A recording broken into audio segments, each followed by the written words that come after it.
मैं उर्वशी, विभागाध्यक्ष हिंदी विभाग, रांची विमेंस कॉलेज, रांची। आज मैं बात करूंगी कबीरदास के पद संख्या 6 पर। इसकी पंक्तियां कुछ इस तरह हैं। चंदा झलके यदि घट माही, अंधी आंखन सूझे नाही। यही घट चंदा, यही घट सूर, यही घट गाजे अनहद तूर। यही घट बाजे तबल निशान, बहिरा शब्द सुने नहीं कान। जब लग मेरी मेरी करे, तब लग काज एको नहीं सरे। जब मेरी ममता मर जाए, तब प्रभु काज सवारे आए। ज्ञान के कारण कर्म कमाए, होए ज्ञान तब कर्म नसाए। फल कारण फूले बन राए, फल लागे पर फूल सुखाए। मृगाहास कस्तूरी बास, आप न खोजे खोजे घास। इस पद का सीधा साधा अर्थ यह है कि इसी शरीर में वे सभी ज्योतियाँ और सभी मंगलवाद्य वर्तमान हैं। हमारा यह शरीर सभी ज्योतियों को अपने साथ आत्मसात किए हुए है, किंतु हम बाह्य जगत में उसे खोजते हैं।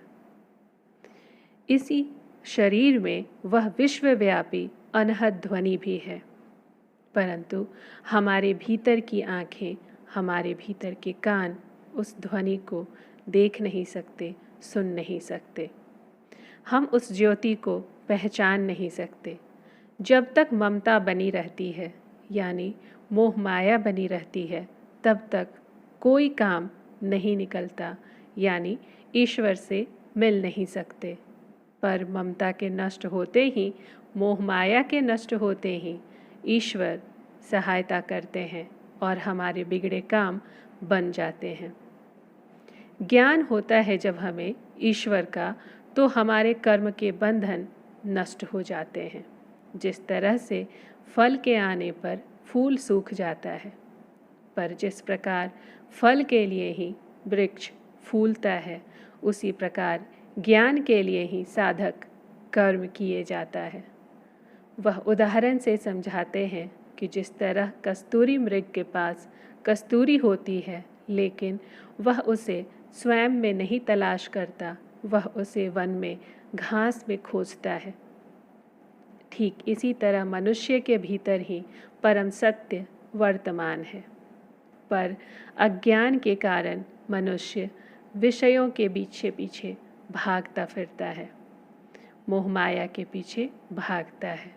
चंद्र, सूर्य, अनहद नाद, ये सभी मनुष्य के भीतर विद्यमान हैं।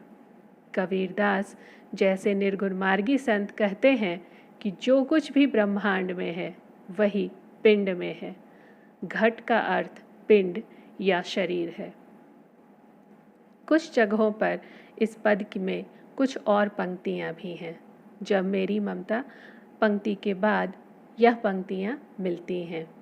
जब लगी सिंह रहे बन माही, तब लगी वह बन फूले नाही। उलट सियार सिंह को खाए, तब वह बन फूले हरियाए। यहाँ वह स्पष्ट करना चाहते हैं कि जो सिंह है वह ममता और ज्ञान का प्रतीक है। वह कहना चाहते हैं कि हमारी जो आत्मा है वह सिंह के समान है। यहाँ लक्षण से अहंकार और ममत्व उसका अर्थ है। सियार अंतःकरण का प्रतीक है और दूसरी ओर सियार चतुराई का प्रतीक है। अंतःकरण में बुद्धि भी है जो ज्ञान का आश्रय है।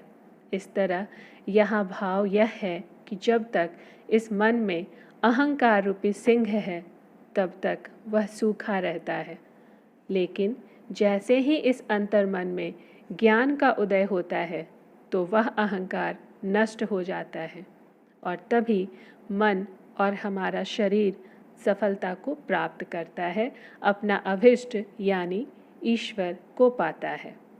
फूल और हरियाली जिस तरह वन में ही रहते हैं, उसी प्रकार परम तत्व भी मनुष्य के भीतर ही है।